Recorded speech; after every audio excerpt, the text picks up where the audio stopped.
Hola, buenas tardes. Hola. ¿Cómo les va? Hola. Hola, profe, buenas tardes. Hola, buenas tardes. Sandra, ¿cómo les va? Bueno, me parece que... Hola, profe, buenas tardes. ¿Cómo les va? Hasta acá somos los que estamos. Mientras termina de ingresar todo el mundo, les comento un par de cositas. Hoy es la última clase que tenemos antes del examen parcial, porque el lunes que viene es feriado. El examen parcial probablemente sea oral, ¿sí? Lo voy a tomar el próximo lunes 30, me parece que es, bueno, no el que viene, el otro, a la hora habitual, oralmente, y probablemente estén todos en salas de espera y los haga ingresar de A2, ¿sí? Donde les voy a hacer 5 preguntas orales, como si fuera un escrito con 5 preguntas, pero para agilizar un poco la evaluación, lo vamos a hacer oralmente, ustedes tendrán esa oportunidad de responder esas 5 preguntas, bueno, y probablemente ingresen de A2. Esto lo tengo que terminar de definir, pero es muy probable que esa sea la mecánica.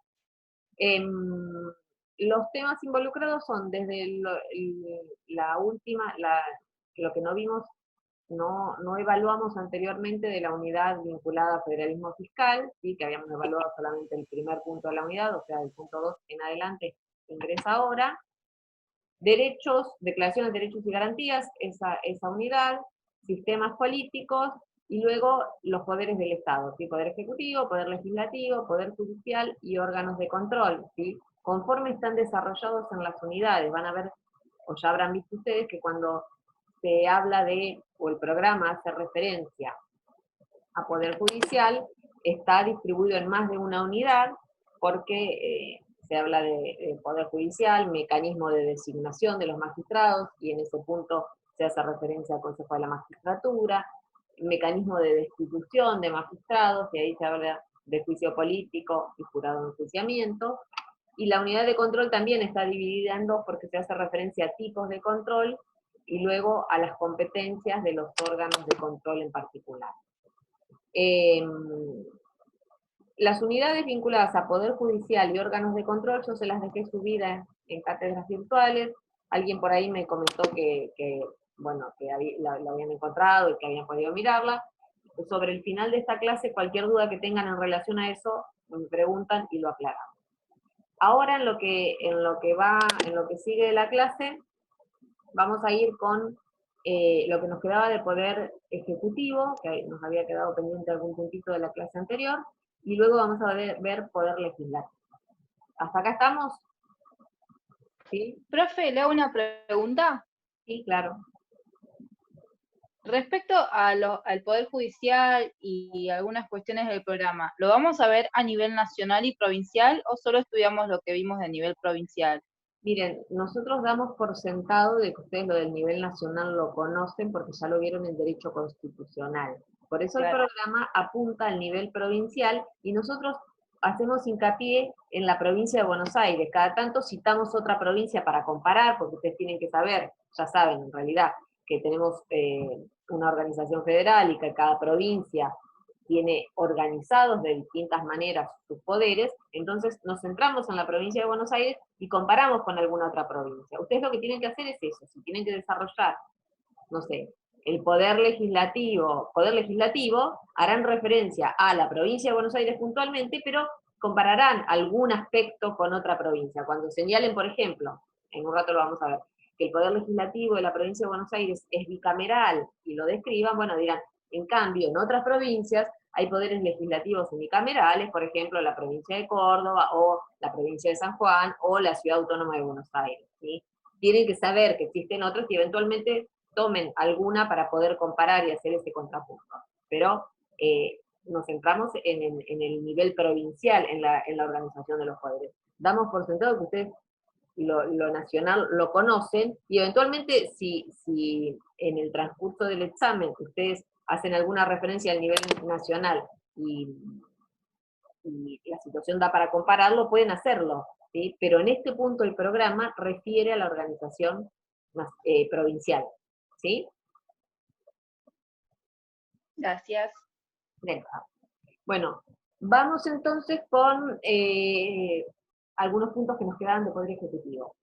Retomo un poco, y la clase anterior, a ver, yo me anoté acá que creo que habíamos hablado, bueno, en relación al Poder Ejecutivo dimos algunas consideraciones generales, hablamos de la caracterización general del Poder Ejecutivo, hablamos de las principales atribuciones, hablamos de, bueno, no voy a entrar en cuáles son esas principales atribuciones, pero fundamentalmente, o nos llevó un rato desarrollar la potestad reglamentaria, ¿sí? Hablamos de potestad reglamentaria, y creo que hasta ahí llegamos, ¿sí? Sigo parando cada tanto porque sigue ingresando gente. Bueno, nos queda referir en relación al Poder Ejecutivo los requisitos de elegibilidad, en el caso del Poder Ejecutivo de la Provincia de Buenos Aires, a eso vamos a hacer referencia, y las cuestiones vinculadas a cefalía. Tengan en cuenta igual que hay, la Constitución refiere una serie de incompatibilidades para ser titular del Poder Ejecutivo. En ese caso resulta incompatible para ejercer el cargo de gobernador y vice en la provincia de Buenos Aires, bueno, ser miembro de otro poder, ¿sí? No se podría ser juez y gobernador claramente, y atentaría contra la forma republicana de gobierno. Algunas cuestiones suelen traer las provincias vinculadas al parentesco, ¿sí? Esto, la provincia de Buenos Aires no está así, pero en algunas provincias traen algunas cuestiones vinculadas al parentesco, y traen también algunas disposiciones vinculadas a haber ejercido como interventor federal. Esto por una triste práctica durante mucho tiempo en nuestro país, que el interventor federal dejaba la cuestión planteada para que alguien de su familia muy cercana, ¿sí? Eventualmente su hermano, su esposa o su hijo, ganen una elección y asuman el cargo de gobernador, ¿sí? Con prácticas bastante reñidas con el sistema democrático. Entonces, muchas provincias traen esas incompatibilidades o citan esas incompatibilidades. Pero decíamos recién que vamos a hacer referencia a los requisitos para ser electo gobernador. La mayoría de las provincias tienen o traen como requisito, en lo sustancial, un requisito de edad. Esto varía entre una provincia y otra. En la provincia de Buenos Aires se requiere tener 30 años para ser electo gobernador, ¿sí? Tienen el mismo requisito en este punto que para ser senador de la provincia de Buenos Aires, y en su momento quien justificó esta edad de 30 años y demás fue, hablando de los requisitos para ser senador, fue Sarmiento, que decían que se requiere una madurez que se adquiere con los años, etcétera, etcétera. Hoy por hoy este tipo de cuestiones es probable que estuvieran discutidas, pero la Constitución bonaerense exige 30 años para ser electo gobernador, de la misma manera que para ser electo senador de la provincia. Se requiere haber nacido en territorio argentino, ¿sí? Recordarán ustedes algún planteo que hubo, no creo que lo recuerden porque la mayoría son bastante jóvenes, pero algún planteo que hubo hace algunos años atrás de quien quería ser candidato a gobernador sin haber nacido en territorio argentino. Se requiere residencia inmediata en la provincia, ¿sí? Residencia inmediata en la provincia, y la mayoría de las provincias tienen alguna cuestión vinculada al culto, ¿sí? Ser católico, apostólico o alguna cuestión similar. Suelen traer alguna cuestión similar. Repasen ustedes la provincia de Buenos Aires, a ver, les dejo una curiosidad, a ver en qué términos está planteado. La otra cuestión importante a considerar, ¿sí? Es el tema de la cefalía, acefalía, ¿sí? Se escribe con C claramente. Desde lo etimológico, la cefalía implica la ausencia de cabeza en un órgano de gobierno, implica básicamente la ausencia el grado dirigencial de ese órgano de gobierno. En el caso de el tema que nos involucra, el Poder Ejecutivo, ¿sí? La cefalía procura, digamos, con las disposiciones en relación a la cefalía, procura dar soluciones, en principio ante la ausencia del titular y su reemplazo del Poder Ejecutivo, pero en definitiva luego las normas de la Constitución bonaerense, en este caso que es la que estamos haciendo referencia, y la ley respectiva, dictada conforme lo exige la Constitución, traen soluciones ante distintos supuestos de acefalía, y no solamente la ausencia del gobernador y vice, sino de los sucesivos reemplazos. ¿Y esto por qué? Bueno, porque en nuestro país se ha verificado, no hace tanto, pero a principios de los 2000, una sucesión de hechos a nivel nacional que implicaron la ausencia del gobernador, del vicegobernador y después sucesivas renuncias que seguían dejando acéfalo el Ejecutivo, ¿sí? Y en algún punto estábamos cerca de una cefalía del Poder Legislativo también. Bueno, en virtud de eso, las leyes de cada provincia regulan los distintos supuestos de acefalía y la forma de ir solucionándolo. Vamos a hacer referencia a la provincia de Buenos Aires, pero tengan presente que después del 2000 y de lo que sucedió a nivel nacional, con una serie de renuncias que dejaron acéfalo el Ejecutivo, pero también hubo una cobertura del legislativo en varias etapas, las provincias salieron a ajustar rápidamente sus leyes de acefalía para tenerlas lo más completas posible. La provincia de Buenos Aires regula a nivel constitucional el Instituto de la Cefalía en el artículo 124, 1, 2, 4 y siguientes de la Constitución de la provincia. Y la ley que regula la cefalía es la 12.086, ¿sí? 12.086. Según la doctrina y lo que surge de la propia Constitución de la provincia de Buenos Aires y de las otras constituciones, la cefalía puede ser de varios tipos. En principio puede ser temporaria o definitiva, y por otra parte, o paralelamente, puede ser parcial o total. Temporaria es la ausencia del gobernador, ¿sí? Finalmente, por un plazo determinado, y que puede darse por enfermedad, por viaje al exterior. El de viaje al exterior es lo más común, que se da a nivel nacional y también a nivel provincial. El presidente de la nación o un gobernador viaja, ¿sí? Comunica a la legislatura, tiene un trámite que hacer, y por ese periodo que dure el viaje, asume la función propia del gobernador, el reemplazante natural, que en términos generales es el vicegobernador, si es que no están en iguales circunstancias, o el vicepresidente. Hacemos referencia a la misma mecánica.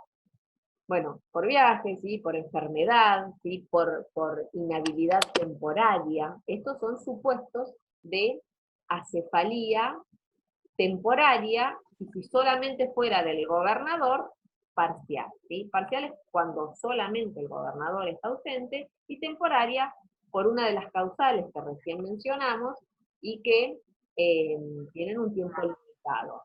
Reitero, por enfermedad, por inhabilidad temporaria, por viaje y alguna otra que se me escapa.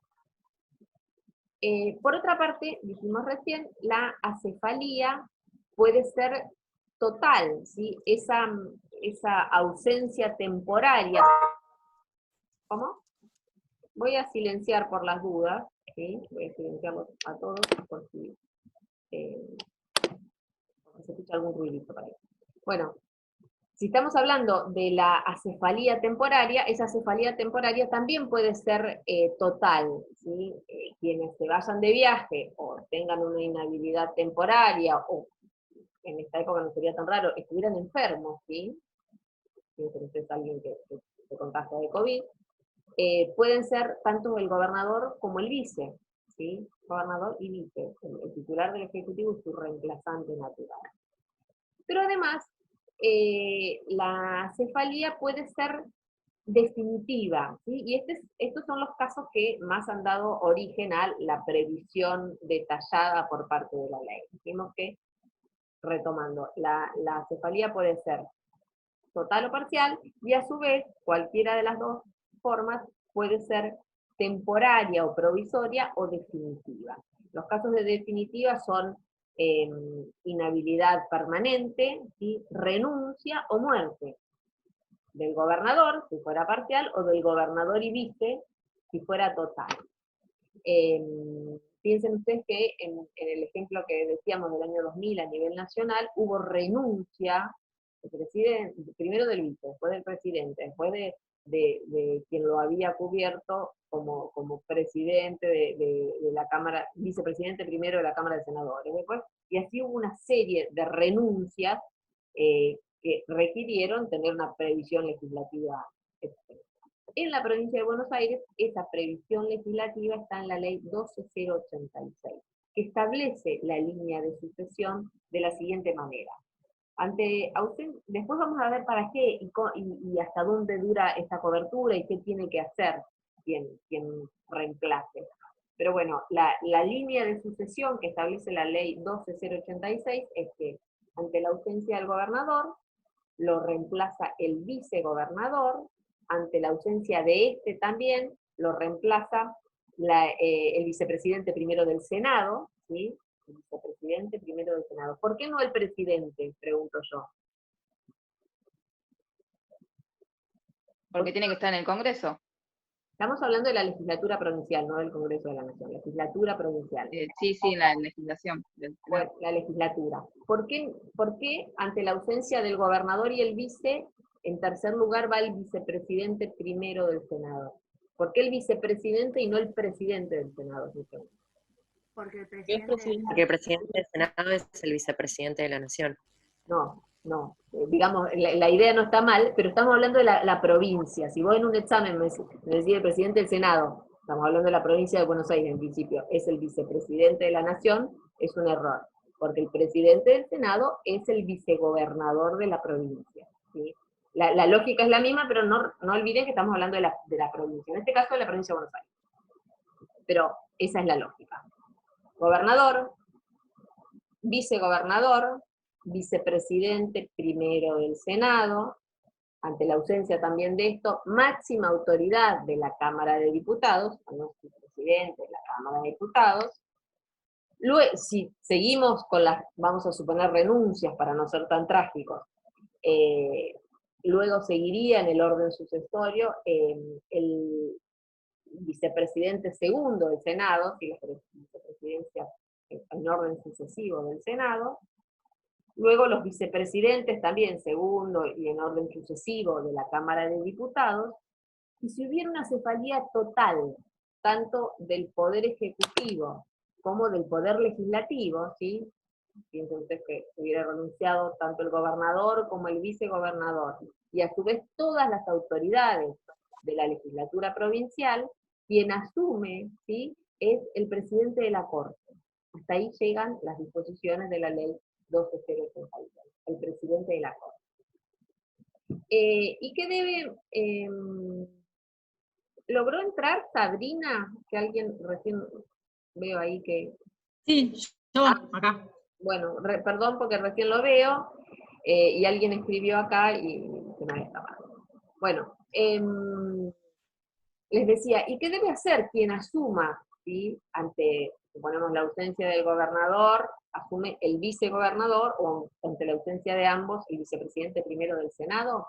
Bueno, debe convocar, o asume para esto, para convocar a una asamblea legislativa, ¿sí? Su función es convocar a una asamblea legislativa. Y esa asamblea legislativa va a elegir de entre sus miembros, ¿sí? Ahora vamos a ver cómo se conforma la asamblea legislativa, pero se darán cuenta ustedes, o por lo que saben de derecho constitucional, que la asamblea legislativa es la reunión de ambas cámaras. Estamos hablando de la provincia de Buenos Aires, de la Cámara de Diputados, de la Cámara de Senadores provincial. Se reúnen en una asamblea legislativa por convocatoria de quien ejerce el Poder Ejecutivo según la ley de acefalía, ¿sí? Y esa asamblea legislativa va a elegir de entre sus miembros uno de los legisladores que conforman la asamblea, que reúna las condiciones para ser gobernador, o sea, tenga 30 años, ¿sí?, sea argentino, etcétera, residencia en la provincia. Va a elegir entre sus miembros a uno que reúna las condiciones para ser gobernador, como gobernador para que complete el mandato del gobernador si la acefalía se produjo en la segunda mitad del periodo originalmente previsto para el gobernador, o hasta la siguiente elección legislativa si se produjo en la primera mitad. En la práctica es hasta la siguiente elección legislativa, porque en la provincia de Buenos Aires cada 2 años se renuevan por mitades las cámaras, ¿sí? Entonces, el gobernador electo por la Asamblea Legislativa va a durar en sus funciones hasta la siguiente elección legislativa, aunque la Constitución dice hasta, la finalización del mandato, si es en la segunda mitad, pero en general coincide con la siguiente elección legislativa. ¿Hasta acá está claro? Estas son preguntas de examen, ¿sí? ¿Cómo funciona? ¿Cómo es el orden de cobertura en la provincia de Buenos Aires de la ley de acefalía? ¿Sí? ¿Y para qué? ¿Qué funciones va a cumplir, ¿sí?, quien asuma el Poder Ejecutivo en virtud de la ley de acefalía? Y cómo se elige el gobernador interino. Este tipo de cuestiones son preguntas de examen, pero en los términos que recién mencionamos, que está en la Constitución y en la ley. No es otra cosa diferente a eso. Sí, alguien iba a preguntar algo y lo escucho. ¿No? Bueno, hasta ahí acefalía. Cada provincia, decimos, tiene su ley de acefalía y tiene sus disposiciones propias. Esto varía en las legislaturas unicamerales. Básicamente no se convoca a una asamblea legislativa porque hay una única cámara. Entonces, en general, el procedimiento se realiza ante esa única cámara. En la provincia de Buenos Aires tiene... Profe, perdón. Sí. ¿Le puedo consultar algo que no llegué a anotar? Sí. Usted dijo recién que, bueno, después de que los miembros se eligieran y que se cumplieran los requisitos para ser gobernador, etcétera, era para terminar el mandato hasta la próxima elección legislativa, si era en la segunda mitad. Lo que dice la Constitución y la ley es que si se produce en la primera mitad del mandato del gobernador, la acefalía, supongan ustedes, renuncia al gobernador en la primera mitad del mandato, y hoy que llevamos un año de gobierno, por ejemplo, en la provincia de Buenos Aires, el gobernador y el vice renunciaran, ¿sí? Renunciaran, y ahora tengo que decir otra cosa, no doy cuenta. Bueno, el vicepresidente primero del Senado convocará a la Asamblea Legislativa para que elija de sus miembros un nuevo gobernador, que reúna los requisitos para ser gobernador, y ese gobernador va a continuar en funciones hasta la siguiente elección legislativa, que era la mitad del mandato del gobernador, y hasta que se cumplan esos 2 años. Ahora bien, si la renuncia del gobernador y el vice fuera en la segunda mitad del mandato, ¿sí?, dicen ustedes, en el 2022, van a finalizar el mandato del gobernador. Que de todas maneras la finalización del mandato del gobernador coincide nuevamente con una elección legislativa, porque la legislatura se renueva por mitades cada 2 años. ¿Se entendió? Sí, muchas gracias. Y lo que me falta decirles es lo siguiente.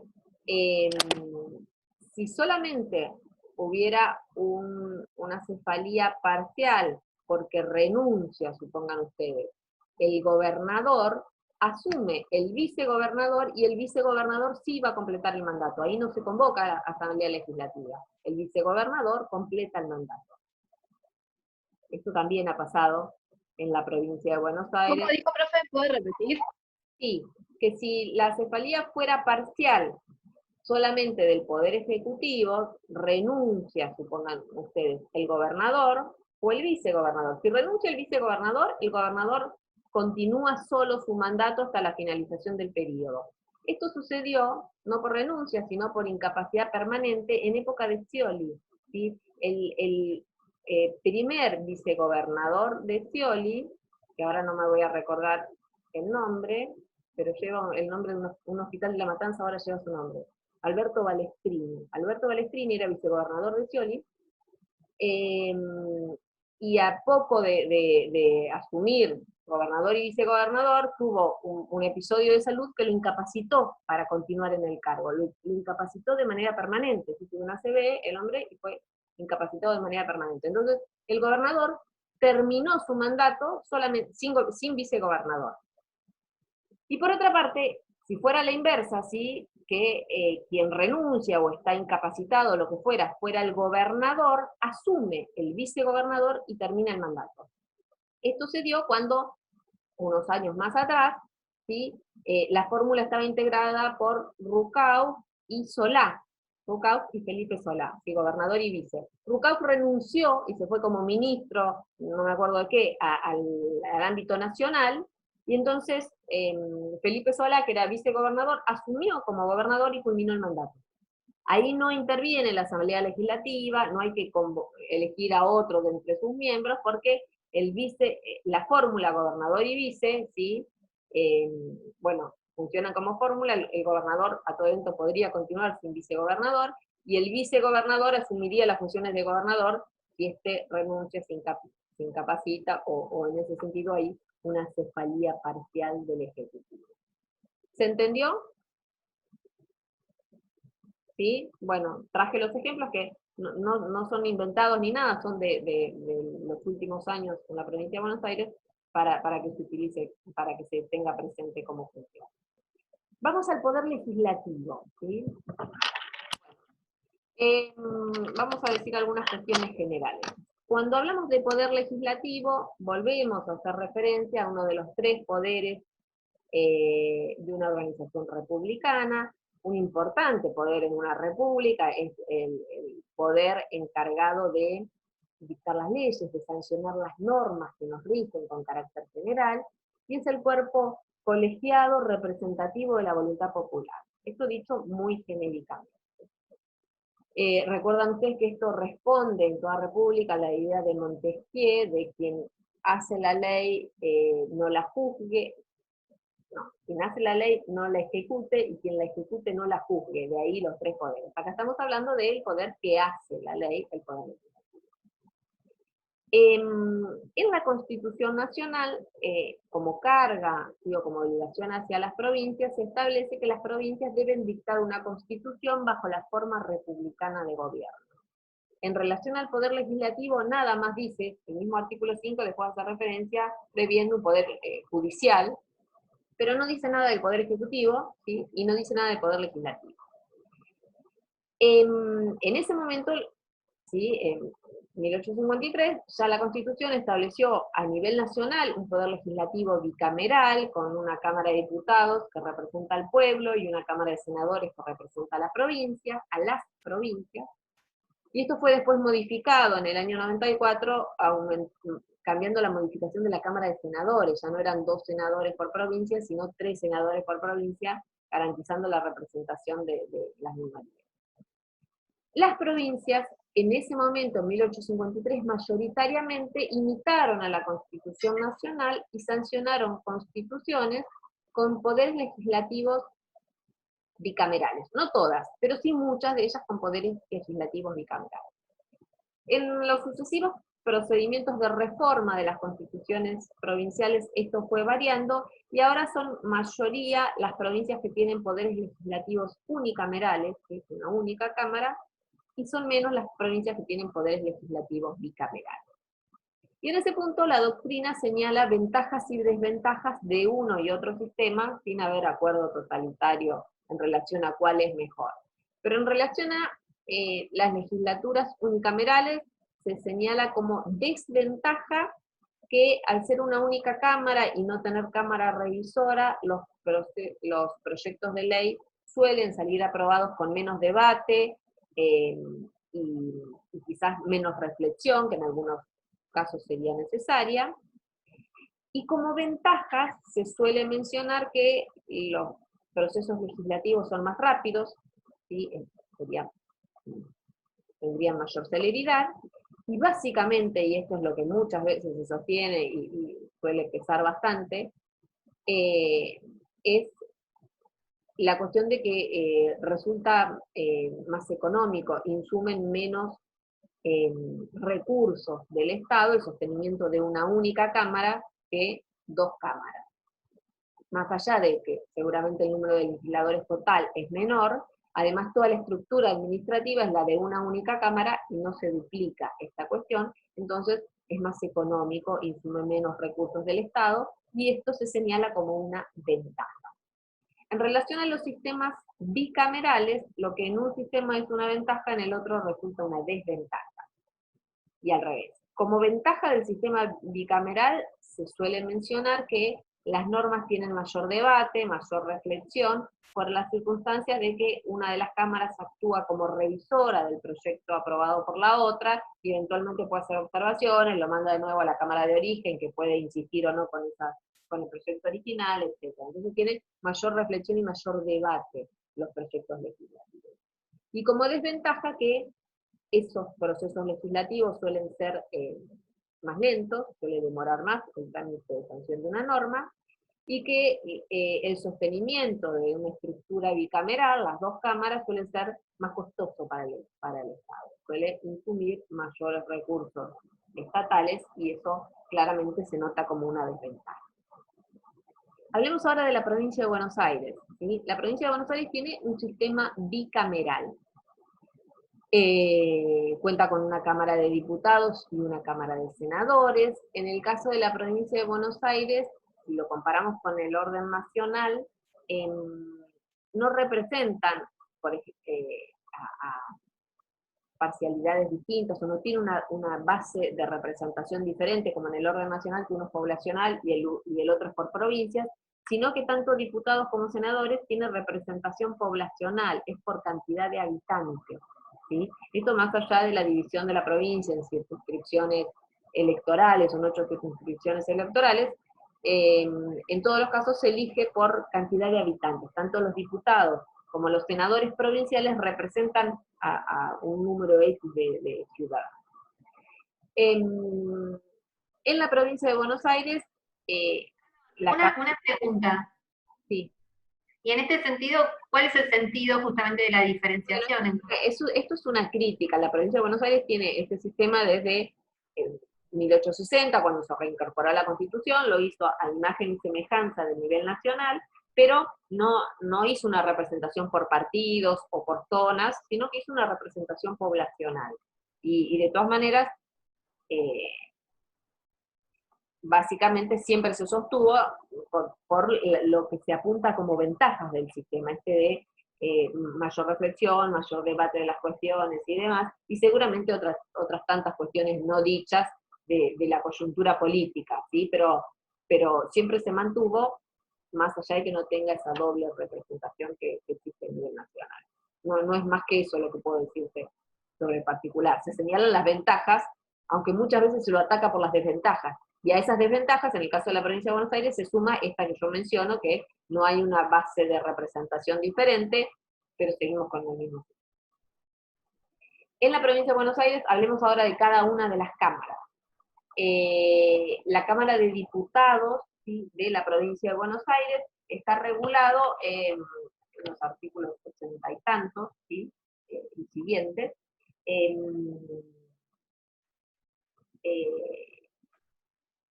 Según la Constitución, la cantidad de diputados son 84 y pueden llegar a 100, ¿sí? Pero en la actualidad, si ustedes van a la página de la Cámara de Diputados, los diputados son 92, ¿sí?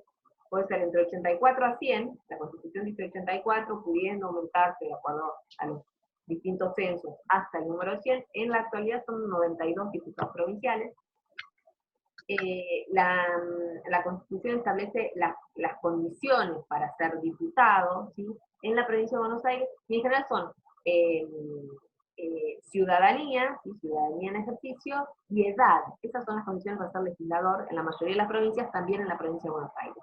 En la provincia de Buenos Aires, para ser diputado se requieren 22 años, es una edad muy particular, porque no son 18 de la actual mayoría de edad, no son 21 de la antigua mayoría de edad, son 22. ¿Sí? 22 años de edad para ser diputado. Piensen ustedes que en otras jurisdicciones se requiere mayoría de edad. La Ciudad Autónoma de Buenos Aires es una de las jurisdicciones que requiere solamente mayoría de edad, por eso hay legisladores jovencísimos a nivel de la Ciudad Autónoma de Buenos Aires, y 18, 19 años. En la provincia de Buenos Aires eso no podría ser porque se requieren 22 para ser diputado. Ciudadanía y 22 años de edad. Al igual que en el Poder Ejecutivo, no se requieren ningún recaudo de formación previa, ¿sí? No se requiere ningún título universitario, ni siquiera se requiere saber leer y escribir. Pero la Constitución dice, por ahí, que el único requisito para el ejercicio de los cargos públicos es la idoneidad. En cada caso el votante juzgará si el candidato a legislador o a gobernador eventualmente es idóneo y que considera cada ciudadano como idóneo. Pero las normas no lo establecen, ¿sí? Establecen como requisito la ciudadanía y los 22 años de edad. Las atribuciones están en el artículo 73, las atribuciones de la Cámara de Diputados están en el artículo 73. Pero en lo sustancial, o como ejemplos por ahí emblemáticos, podemos señalar que la Cámara de Diputados provincial, lo mismo que a nivel nacional, actúa como juzgadora, como Cámara juzgadora en los casos de juicio político, Cámara juzgadora en casos de juicio político, y en el caso de la provincia de Buenos Aires, además, presta acuerdo, habíamos mencionado en la clase anterior que el Poder Ejecutivo efectúa una serie de designaciones con acuerdo, la mayoría de los acuerdos son del Senado, pero hay algún acuerdo de la Cámara de Diputados. En este caso, la Cámara de Diputados presta acuerdo para la designación de los miembros del Consejo de Cultura y Educación. Los miembros del Consejo de Cultura y Educación son designados por el Ejecutivo con acuerdo del Senado.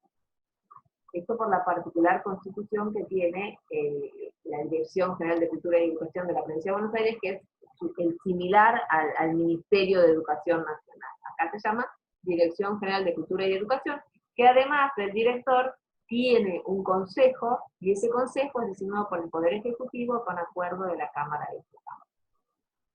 Esto para ser diputado. Para ser senador, por otra parte, se requieren, la Constitución requiere también ciudadanía, ¿sí? Condiciones de ciudadanía en ejercicio, y se requiere una edad de 30 años. Dije hace un rato que era igual al requisito de edad para ser titular del Ejecutivo, para ser gobernador, una edad de 30 años. La Constitución luego establece el número de senadores, que son 42, dice la Constitución, y pueden aumentarse hasta 50. En la actualidad son 46 senadores. Por eso es que ahí va aumentando el número de población, son 46 senadores provinciales. Y en cuanto a las atribuciones, podemos mencionar que juzga en los casos de juicio político, dijimos que la Cámara de Diputados acusa, el Senado juzga en los casos de juicio político, a los funcionarios que correspondan, pero saben ustedes, y ya estuvieron escuchando las clases que hay subidas, que además de caso de juicio político para el Poder Ejecutivo, para gobernador y vice, el juicio político también es para los miembros de la Corte, ¿sí? Para el procurador y subprocurador, y para el fiscal de Estado. ¿Sí? Estos funcionarios se destituyen por juicio político. Después vamos a hablar de esos temas que están cargados en las clases que ya les mencioné, por si tienen dudas, explicamos alguna cosa. Y luego el Senado presta acuerdo para designaciones que efectúa el Ejecutivo, que mencionamos en la clase anterior, pero básicamente son para las designaciones de todos los jueces, ¿sí? Los miembros de la Corte solamente el trámite es la designación del Poder Ejecutivo con acuerdo del Senado. El resto de los jueces, llamados jueces inferiores, es por el Poder Ejecutivo, con acuerdo del Senado, de una terna que le propone al Ejecutivo el Consejo de la Magistratura. O el trámite es concurso, elaboración de terna por parte del Consejo de la Magistratura, de esa terna que se eleva al Ejecutivo, el Ejecutivo selecciona y designa uno, y el Senado presta acuerdo. Ahí actúa el Senado. Bueno, para la designación de todos los jueces, entonces participa el Senado prestando acuerdo, también para la designación de los miembros del Tribunal de Cuentas, del Fiscal de Estado, y del Director General de Cultura y Educación. Todo esto lo habíamos mencionado en la clase. Por otra parte, al ser un poder legislativo bicameral, Cámara de Diputados y Cámara de Senadores en la provincia de Buenos Aires, la Constitución también trae normas sobre la Asamblea Legislativa. La Asamblea Legislativa es la reunión conjunta de ambas cámaras, y la Constitución establece cuándo deben reunirse conjuntamente esas cámaras. Y esto está establecido en el artículo 113, ¿sí? En el 113 de la Constitución Provincial se prevén los casos para los cuales se reúne la Asamblea Legislativa. Y es para apertura y clausura de sesiones legislativas. Ahora vamos a ver en un rato que las sesiones legislativas ordinarias, tiene un inicio el 1 de marzo, se clausuran el 30 de noviembre, bueno, después vamos a decir alguna cosa más, pero para apertura y clausura de sesiones, para recibir el juramento del gobernador y vice, ¿sí? También se reúne la Asamblea Legislativa, recibir el juramento del gobernador y vice, y recibir las renuncias del gobernador y vice, si las hubiera, ¿sí? Recibir el juramento y las renuncias del gobernador y vice. Luego, vinculado a esto, para tomar conocimiento del escrutinio de la elección del gobernador y proclamar a los electos, un trámite que también se realiza mediante la Asamblea Legislativa, y para verificar la elección de los senadores nacionales, ¿sí? Antes de que los senadores nacionales presenten sus pliegos al Senado de la Nación, la Asamblea Legislativa Provincial verifica la elección de los senadores nacionales. Y también se reúne para los supuestos de acefalía, que antes dijimos, para resolver las cuestiones de acefalía, si hubiera que elegir entre sus miembros, ¿sí? a un gobernador que culmine con el mandato. Esto en relación a la Asamblea Legislativa. En cuanto a las atribuciones del Poder Legislativo en general, ya no exclusivamente de la Cámara de Diputados o exclusivamente de la Cámara de Senadores que recién mencionamos, sino atribuciones del Poder Legislativo en general, básicamente sancionan la ley de presupuesto, el Poder Legislativo anualmente sanciona la ley de presupuesto, aprueba los tratados que el Poder Ejecutivo Provincial celebre con otras provincias, bueno, dicta las leyes con carácter general, que es la competencia básica, bueno, entre otras, ¿sí? Pero busquen el artículo 103, que están detalladas las distintas atribuciones del Poder Legislativo en términos generales o con carácter general. Luego la Constitución de la provincia, como lo hace la mayoría de las constituciones, hace referencia al trámite de aprobación o procedimiento para la discusión y aprobación de las leyes, ¿sí? El trámite de formación de la ley. Y en este sentido, recuerdan ustedes, que esto es bastante parecido al nivel nacional, que todo proyecto legislativo, ¿sí? Puede ser presentado ante, o es iniciado en la Cámara de Origen. Después, en este punto tenemos que tener en cuenta quién tiene iniciativa legislativa. Los proyectos legislativos pueden ser presentados por cualquier legislador, pues pueden ser presentados por los miembros del Poder, por el Poder Ejecutivo, por el gobernador, pueden ser presentados para algunos casos en particular hasta por la Corte Suprema de Justicia, ¿sí? Esto tiene que ver básicamente con los códigos, ¿sí? Y el funcionamiento del Poder Judicial puede ser presentado por el presidente de la Corte de Justicia, presidente de la Suprema Corte de Justicia, y después los ciudadanos tienen iniciativa legislativa, esto según la Constitución, más allá de que estamos poco endebles en cuanto a la reglamentación de esto, pero esto es lo que establece la Constitución sobre las cuatro posibilidades de iniciar procedimientos legislativos.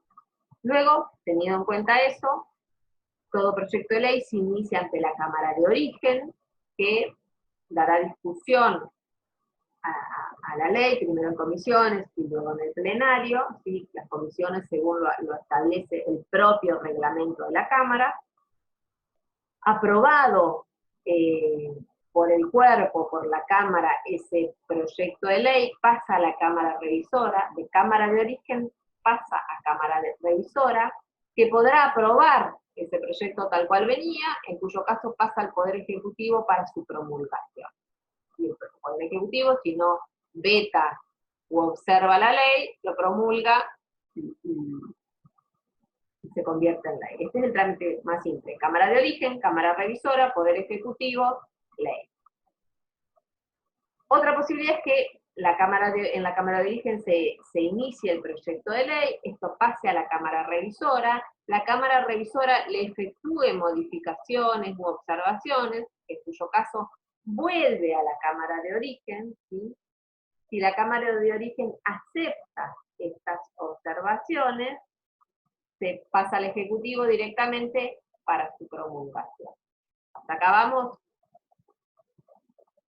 Otra posibilidad es que se inicie en la cámara de origen, pase a la cámara revisora, la cámara revisora observe, vuelva a la cámara de origen, que esta vez, a diferencia de la última que mencionamos, no acepte esas modificaciones, en cuyo caso vuelve a la cámara revisora, que para que esas modificaciones prevalezcan necesita 2/3. Si cuenta con los 2/3, valen las modificaciones, va al Ejecutivo y se aprueba. Si no logra los 2/3, vale la ley conforme había sido previsto por la Cámara de Origen, en cuyo caso también pasa al Ejecutivo, bueno, con las posibilidades que tiene el Ejecutivo, o de vetarlo, ¿sí? Volver, que se insista o no, o directamente en promulgar. Hasta ahí el procedimiento de formación y sanción de las leyes, ¿sí? Y sus distintas posibilidades. ¿Esto lo tienen claro? ¿Tienen dudas?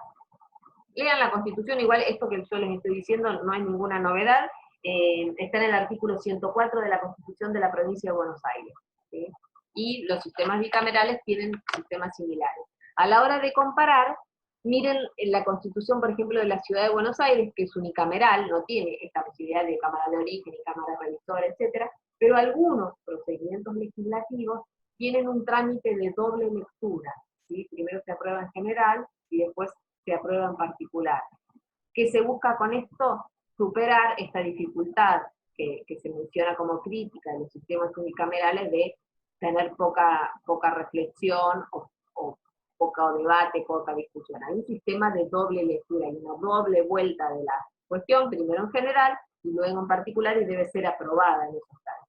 A la hora de comparar esto, vean, por ejemplo, la Constitución de la Ciudad Autónoma de Buenos Aires, que tiene este sistema. Y me falta mencionar los tipos de sesiones, ¿sí? Estamos hablando del derecho parlamentario, ¿sí? Recién hablamos de procedimiento de formación y sanción de las leyes, ahora hablemos de las sesiones legislativas. Esto rige tanto para los sistemas unicamerales como para los bicamerales, ¿sí? Y en los sistemas bicamerales para ambas cámaras. Estamos hablando del conjunto. Y entonces la doctrina, y en general muchas constituciones, pero si no, en la práctica, aunque no esté previsto en las constituciones, la práctica sí lo habilita, hay 4 tipos de sesiones, ¿sí?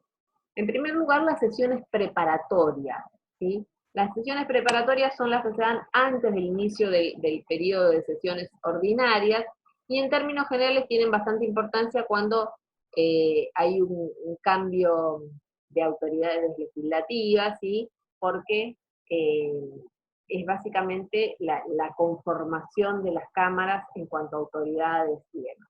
Sesiones preparatorias.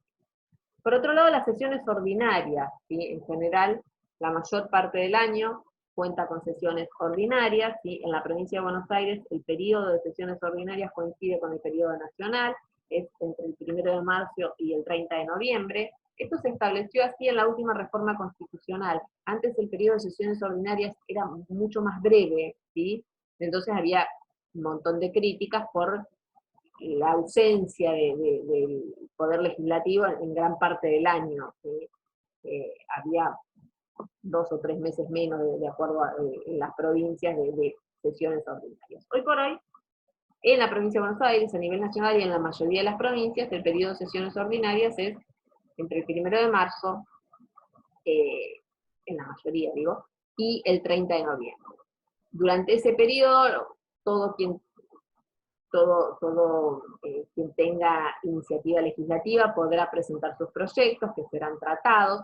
Las constituciones traen algunas normas sobre ese particular. En el caso de la provincia de Buenos Aires, se señala que si un proyecto fue rechazado en determinado periodo, no puede volver a ser presentado, ¿sí? En el mismo periodo. Piensen ustedes que un legislador presenta un proyecto que es rechazado, no es aprobado, ni siquiera en la Cámara de Origen. Bueno, en el mismo periodo legislativo no puede volver a presentar el mismo proyecto. Tiene que esperar al siguiente periodo legislativo. Esto es en general lo que viene sucediendo a nivel nacional, en el Congreso de la Nación, con los proyectos de ley vinculados al aborto seguro y gratuito. Viene siendo rechazado por escasa cantidad de votos en el último tiempo, pero viene siendo rechazado, entonces en el mismo año no puede volver a presentarse. Al año siguiente o un legislador o el Poder Ejecutivo toman el proyecto, con alguna modificación lo vuelven a presentar cada año, es una nueva oportunidad de volver a discutirla y debatir la cuestión del tema que se trate. Traje el tema del aborto porque es uno que ha venido pasando esto en los últimos años. Bueno, sesiones ordinarias, ¿sí? Se tramitan todos los proyectos legislativos que sean presentados durante ese periodo. Luego, otro tipo de sesiones son las sesiones de prórroga, ¿sí? Estas se dan en el periodo que continúa a las sesiones ordinarias. En el caso de la provincia de Buenos Aires es a continuación del 30 de noviembre de cada año.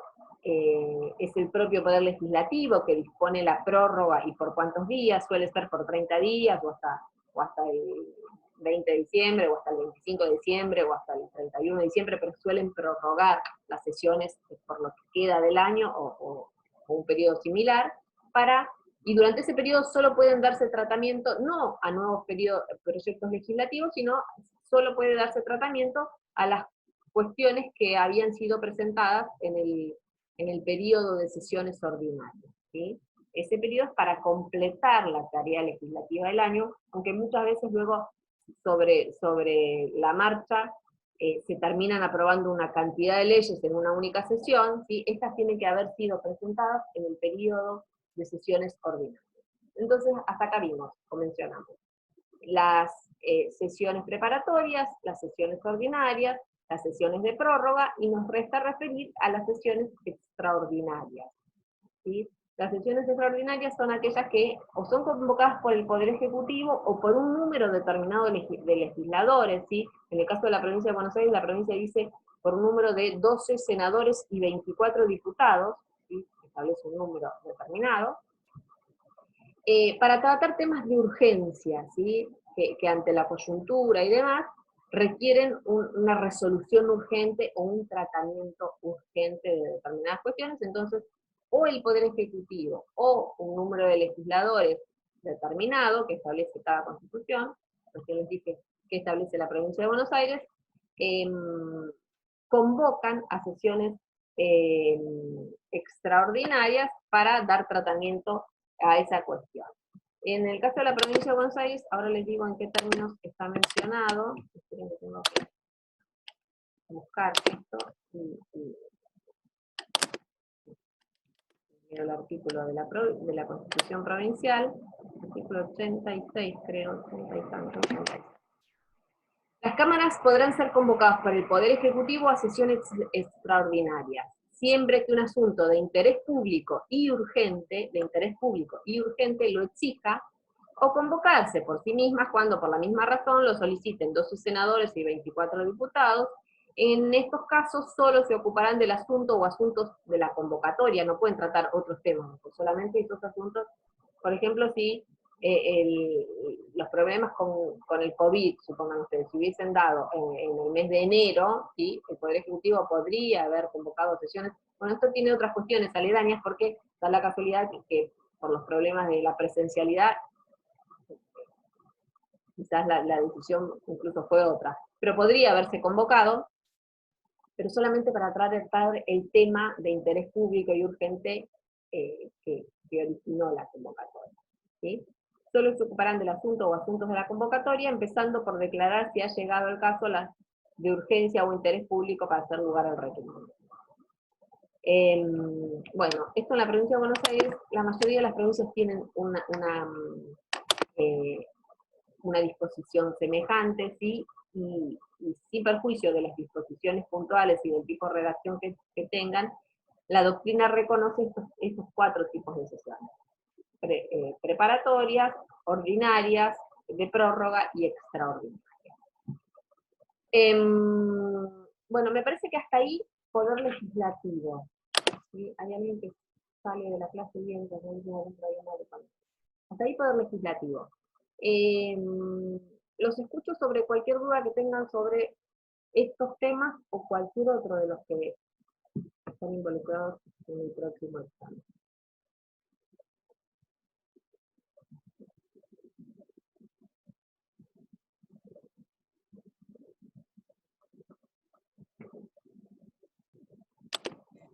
Yo tendría una pregunta.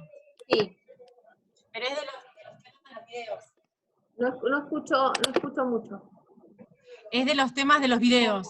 Sí, pregúntame lo que quieras. En el de control, en los modelos de control, los externos y los internos, en cuanto a provincia y en cuanto a nación, ¿sí? Yo pude ver... ¿Yo escucho mal? No sé. Ahora, No, yo también escucho mal, profe. Hasta acá ¿No se escucho mal. escucha bien? Que refería a Se escucha medio alejado. interno y externo y no mucho más. Sí, porque me quedó una duda en cuanto al sistema nacional, porque la auditoría general y la sindicatura general eran internos. Después, el defensor del pueblo externo y el fiscal nacional. Bueno, voy un poco a todo, porque te escucho poco, pero voy un poco a hablar del sistema nacional por si vos me dirás si con lo que te digo te respondo tus dudas. El video que ustedes tienen es una clase del cuatrimestre pasado. Hice referencia o hice un contrapunto o una comparación entre el sistema nacional y el provincial porque tienen sus diferencias. En primer lugar, tienen diferencias sobre cuál es el modelo que se tomó como base para crear el modelo de control.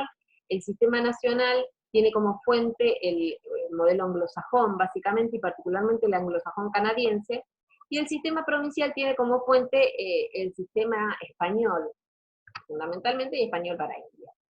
Más allá de esta cuestión, el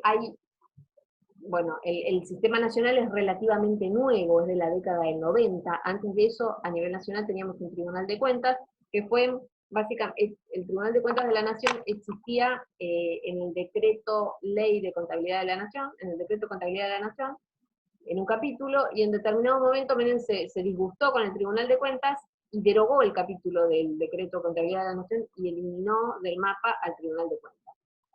Y paralelamente mandó la Ley de Administración Financiera del Congreso, ¿sí? 24164, y luego se incorporó en la reforma constitucional. Y esa ley y la reforma constitucional previeron fundamentalmente que el órgano de control externo es la Auditoría General de la Nación, el órgano de control interno es la Sindicatura General de la Nación, ahora digo un par de cosas más, y después a nivel nacional, yo les señalé ahí que hay otros órganos de control, que no surgen de esta ley, pero hay otros órganos de control como el Defensor del Pueblo, que está en la Constitución Nacional, o el Fiscal Nacional de Investigaciones Administrativas, que está en la ley del Ministerio Público de la Nación, ¿sí? Es un fiscal de la Nación, pero que tiene básicamente atribuciones de control en relación a los funcionarios públicos. ¿De qué depende que un órgano de control sea, ahora les hablo un poquito de la provincia de Buenos Aires, si quieren, pero ¿de qué depende que un órgano de control sea interno o externo?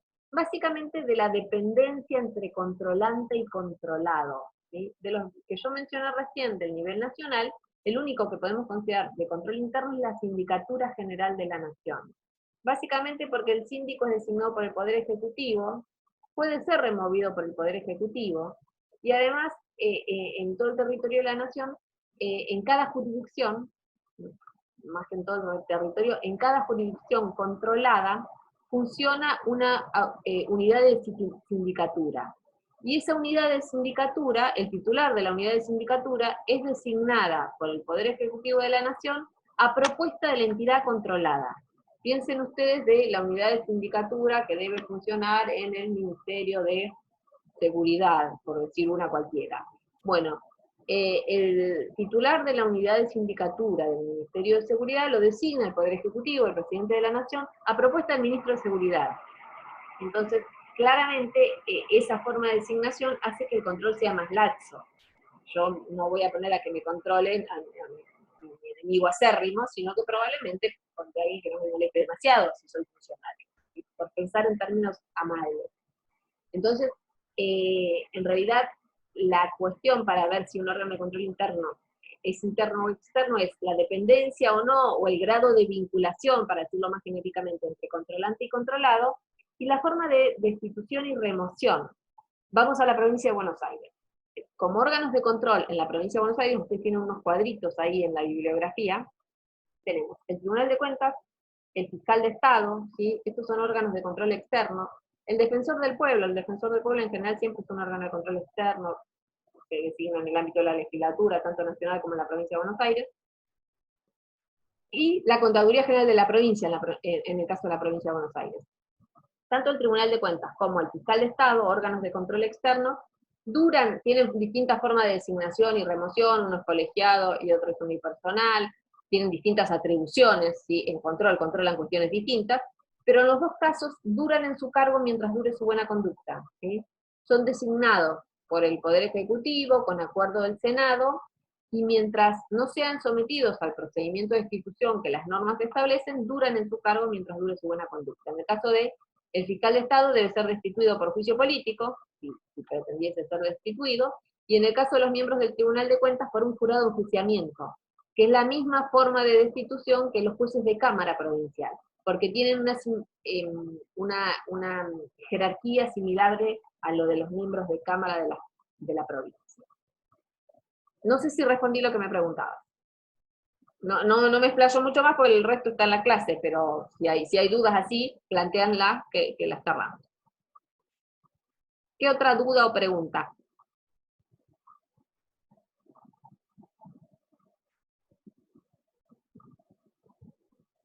Se me ocurre que por ahí muchos no terminaron de ver, pero Julieta, vos estás hablando y estás con el micrófono apagado. Disculpa. Yo acerca del parcial, ¿te va a extender o no dando oral? ¿O van a ser solo las 4 horas y después seguiríamos el otro lunes? O, tenemos 4 horas. Son 4 horas, yo espero que en 4 horas terminemos, y si no serán 4 horas y algo, ¿sí? Ustedes tienen que estar preparados para el lunes rendirlo. Si surge una eventualidad que es hasta que a mí se me corte la luz o internet o lo que sea y tenemos algún problema, bueno, buscaremos continuar. Pero la idea es resolverlo en esas 4 horas, porque eventualmente si después alguien tuviera que recuperar, lo vamos a hacer la semana siguiente. Perfecto, gracias, profe. Teniendo en cuenta que sería oral, ¿sí? No cambio de idea, pero me parece que va a ser esta la modalidad, tomándoles oral, yo voy a tener listado de cómo les fue en el examen anterior, miro los 2 exámenes y digo, bueno, vos tenés que recuperar este parcial, por ejemplo, o con este no llegaste a compensar el otro, tenés que recuperar el otro, y ya ahí cerramos para la semana siguiente tener los recuperatorios. Profe, disculpe, ¿qué temas entrarían del titular?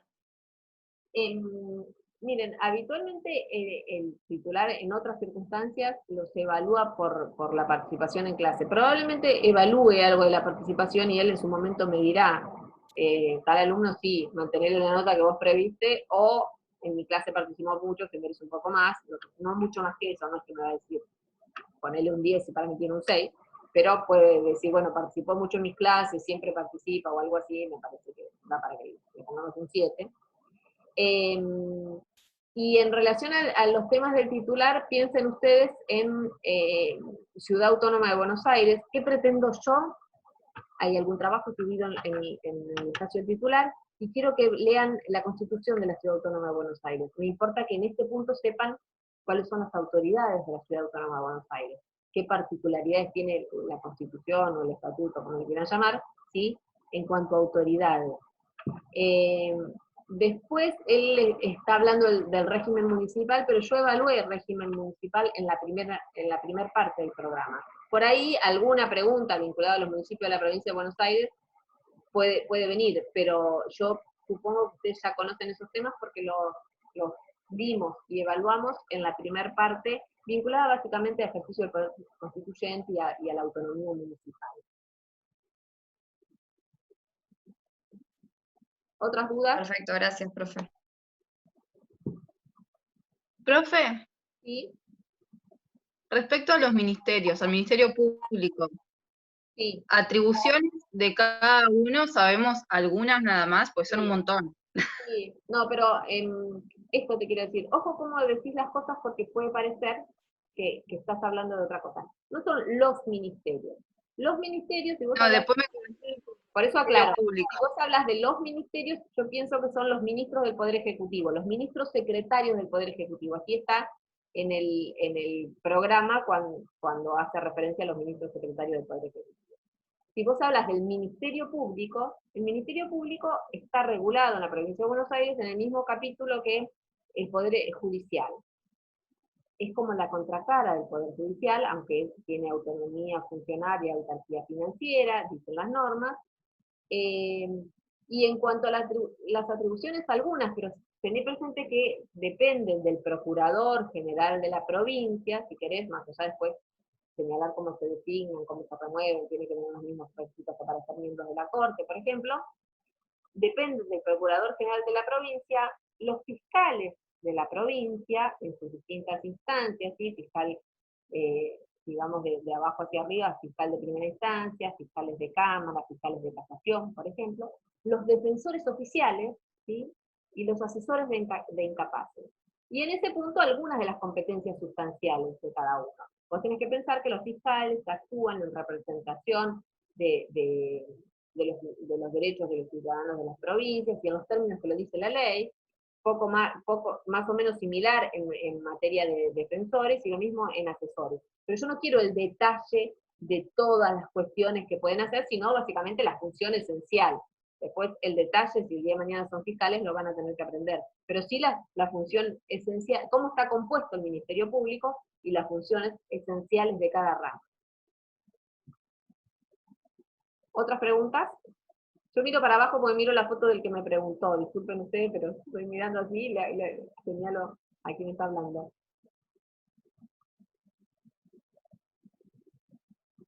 ¿Otras dudas?